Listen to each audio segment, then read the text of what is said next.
And I look forward to working more with the team to advance design and move these projects forward. So with that, I'll turn it back over to County Executive Pittman, but myself as well as my team are here to answer any questions that you may have. All right, well, thank you, Secretary Slater, and thank you, all of your team, for that great presentation. It's good to hear not just what's going on in our county, but the big picture around the state and the great work that you're doing. And I do have to say that when you came in to take the reins of the department, it was a real breath of fresh air to have somebody who'd worked their way up from within the department, knew transportation, knew our roads, knew the projects, knew where they stood. And so rather than just talking about what we couldn't do because there was no money in the gas tax and all the funds that we all depended on for roads, we actually talked about what we could do. And so I want to start with what you just said about Route 2, Route 3, and Central Avenue, that partnership. And it's something that I guess I, and at least 4 of our council members, the majority, really went out on a limb in our first budget, and we said, we're never going to get these state roads, these major traffic blockages in our county addressed if we don't do something to move our way up the list of priorities for the state of Maryland. And the only thing we could think of was putting money on the table, was creating some room in our capital budget so that we could put these projects in with a carrot, with some county money to bring the state on board. And we did that through the Permanent Public Improvements Fund. Our residents are paying for that with 0.1% of their income on their income tax. And I believe that what we're announcing today with this partnership is a demonstration that that's actually working. So what we're really looking at is the planning phase of it. And I do have to show at least the image. We don't have a slide for this. I'm going to do some slides, but this document here is the TISMO study that you were referencing, the Transportation Systems Management and Operations, which really means nothing to anybody. But if you open it up, it means a lot. It actually shows the intersections that are failing, and it proposes solutions for each of those locations. A lot of it is additional lanes. Some of it is pedestrian and bike crossings, and it's really exciting stuff. So we're gonna get into a little bit of that. But the fact that we're splitting pretty close to evenly the planning phase of this suggests to me that we will be splitting the cost of the construction as well, fingers crossed. And I'm really proud of the partnership and everything that our team did to get us to that point, and everything your team did to get us to that point. So I want to go through some of these slides and go through not only where we stand on those three, Route 3, Route 2, and Central Avenue, but some of the other priority projects that we have. And I also want to just say that in this economic moment that we find ourselves in the country, the state, and the county, that the labor market is tight for small businesses. Jobs are needed and jobs exist, but if we don't have transportation to get people to and from jobs, then those jobs aren't of much value to the people or the businesses. So I think if there was ever a moment where $1 trillion of federal money was very, very welcome, it's now. I'm thrilled that it looks like the state of Maryland is going to be getting significant money there. I mean, I've seen numbers of $4.1 billion for roads for the state, $500 million for bridges, not including what we can actually compete for, and then $1.7 billion for transit. And so by having the projects in our capital budget already, and then I should say also by having a Move and Arundel plan that our Office of Transportation did that lays out our priorities, it puts us ahead of the game when we're competing for federal money, because some of this money we will have to compete for, and we will have to show that we have planned appropriately. So we're in a great place in Anne Arundel. We've passed Plan 2040, which is our general development plan, and it focuses on transit-oriented development, and it really does set up a system. It's much more community-driven than it used to be, with small area regional plans that are going to be undertaken, but it focuses on transportation networks in all of our development planning. So now is the time. We're so lucky that we have a department in the state of Maryland that is really working with us, a governor that understands these issues as well, that's working with us, and a federal government that is putting some money out there. So let's jump to the next slide. Basic vision of Move Anne Arundel is provide safe, efficient, equitable, and sustainable multimodal mobility that provides residents, travelers, and visitors with connectivity and choice. And I have to say on the sustainable part of that is climate resilience, and the fact that Maryland is one of 2 counties in the state of Maryland that is creating a resilience authority also will put us in a place where we will be at the front of the line for the federal funds and maybe some state funds for that as well. So here's the exciting thing that I was jumping up and down in the hallways of the office when I saw this. Normally, when this is the scoring for this CTP that the state does of projects based on scoring and ranking based on whatever criteria you use. And I don't profess to understand your criteria, but what I like about it is that of the top 10 scoring transportation projects in the state of Maryland, 6 of them are Anne Arundel County projects, which is unheard of. The first one is an MDOT, the 270 project, which we can understand why that gets a perfect score. But we are 2nd, 3rd, 4th, 5th, and 6th. And then we also jump down and we're 9th. And then we have a few others in the top 20. And the only reason I believe that this is the case, the reason we moved up is because we're putting county money into them. So we jump to the next slide. The Route 3 project, this is just the beginning of this is just a map so people can see. But basically, we're talking about an area where the development has been far more than what the roads could handle. The traffic bottlenecks are terrible there. People are so frustrated in the communities that they're really practically saying, no more development until you fix this. I talked about the possibility of a moratorium at last year's CTP. The law office says that's not going to work. So instead, we're really got to fast track the work on this corridor to move the traffic forward. The Route 2 is the next slide, and we have failing intersections there too. We're talking Ritchie Highway north of Route 50, that part of Route 2, and it also includes safe crossings to get people to the trails that are there, crossing with bikes and walking, and so. Both of those are in this TSMO study. We will be meeting with the stakeholders in the community as we plan with the state to actually undertake the construction there. But if you look, we've got 15.8, almost $16 million of county money for Route 2. We have 21 million for Route 3. And then the next slide is Central Avenue, where we have close to 16 million. Wrong slide. Let's see. Oh yeah, Central Avenue, where we have 14 million. And then the Central Avenue project is one where, like many peninsulas in Anne Arundel County, there's one road in and there's one road out, and it's a public safety issue when the road gets closed. When we had our recent storms and tidal flooding out on the peninsula, a tree went down, and we, in that case, were lucky that Public Works was able to get it out of there within about an hour, but it literally threatens lives when that road gets closed. So this is one of the locations where we have backups at Lock Haven, and we want to stress that we want to expedite this by any means possible. So those are the 3 that we have this partnership for, and I couldn't help but put I won't read all the whereases and the now therefores and all of that, but I can tell you that this agreement between the state and the county, the whereases are mostly about the fact that there's actually an investment of county funds. And then there are 3 project task agreements, one for each of those corridors that's attached to this. It was thrilling to get this signed back in June, and it's thrilling to hear that finally the CTP, once it's approved, as long as it's approved as you just announced, that we will have funding for the planning for all 3 of those in the CTP. So huge progress. Can't wait to see the final draft of the document in January.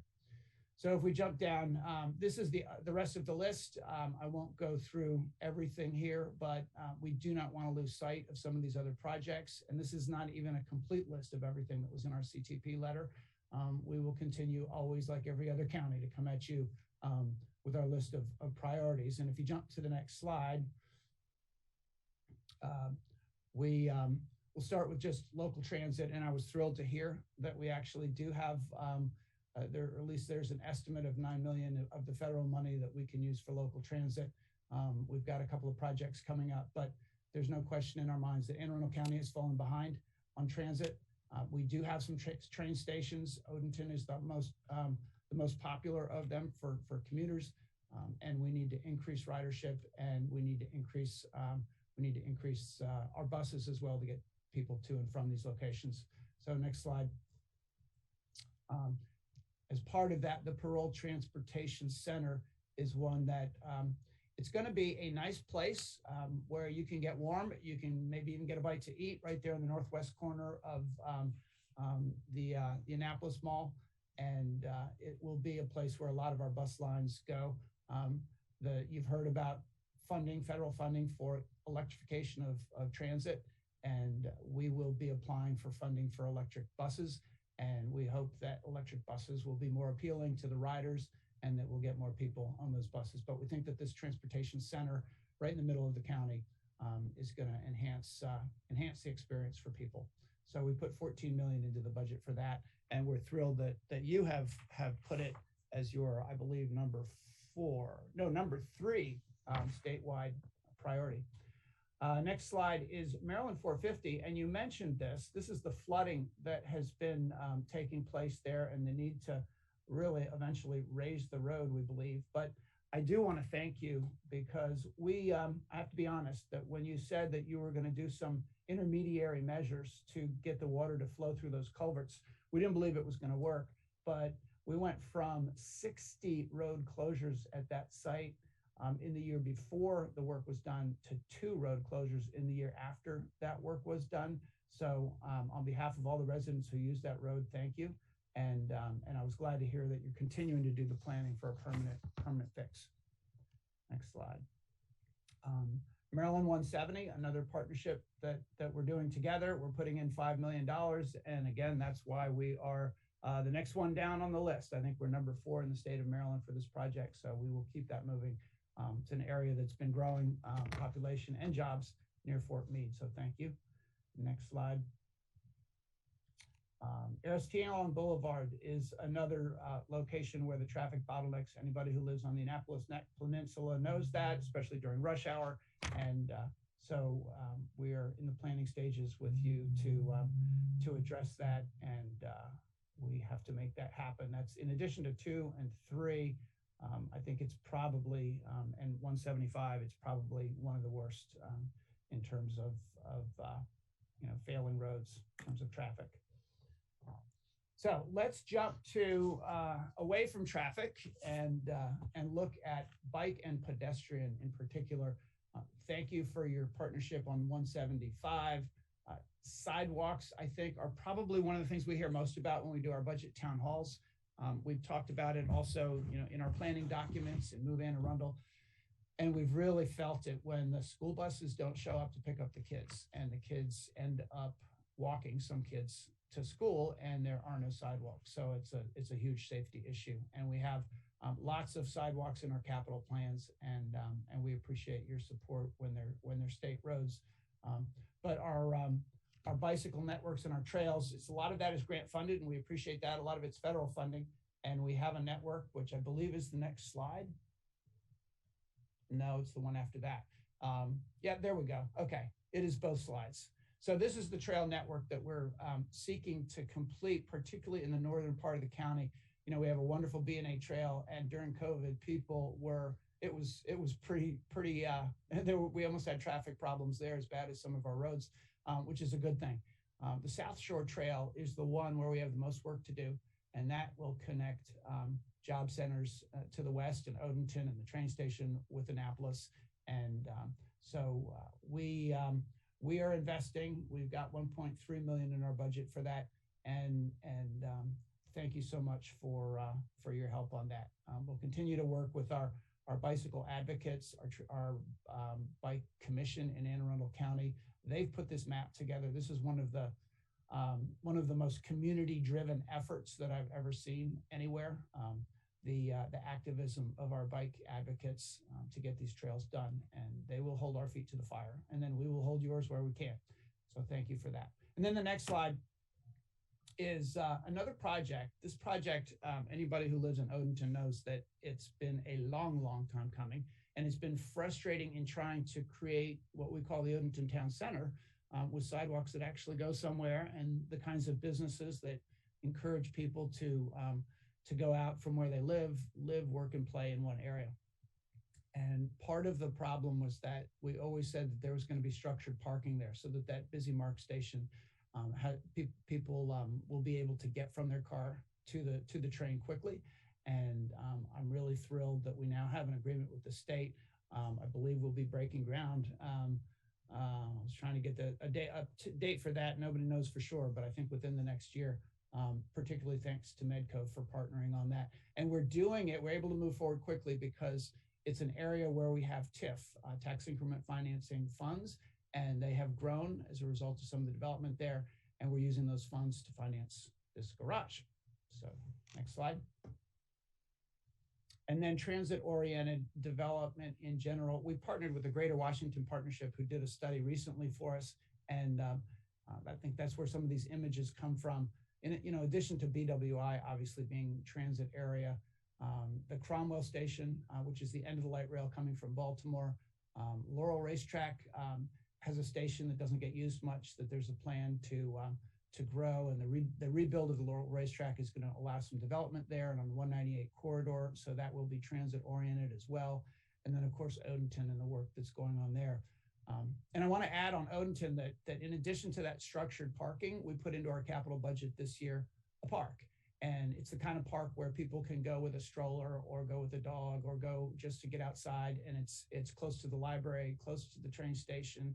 And it's really gonna, I believe, make Odenton an amazing place to live and amazing place to walk around as well.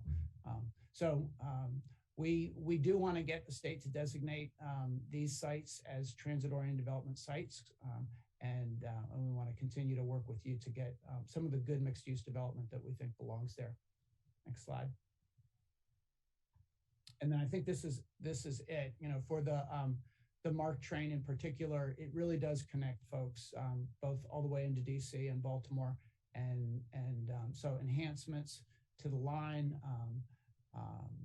as well as high speed. Actually, that I think is the next slide. I've lost track of them, but some higher speed transit express trains that go through for the Penn line are going to be critical to our county as well. So I think that's not everything. I didn't even cover the Bay Bridge. I'll mention that, Jim. Ports, we've been working together, and we're really thrilled that we do have the automatic lane closure system underway. We think that's going to be great. The all-electric tolling was long time coming, but has helped as well. And I think we're all on the same page. I've talked to the governor about this, that at least for us, talking about what might happen there as a replacement bridge and having as many lanes on the bridge as there are lanes on the road so that traffic can actually flow is where we're all trying to get. And I know there's a lot of work and there's a lot of expense in the future there. But also thank you for putting as your number 10 project that corridor with those enhancements. So when I came into office, I knew that traffic was going to be the most challenging thing to deal with. It's the thing that people complain the most about. And I really, to be honest, I wasn't sure that we could make much progress. And I feel very different about that today. I feel that we have all of these projects underway, and I look forward to seeing the final CTP budget with all of them in it. Thank you.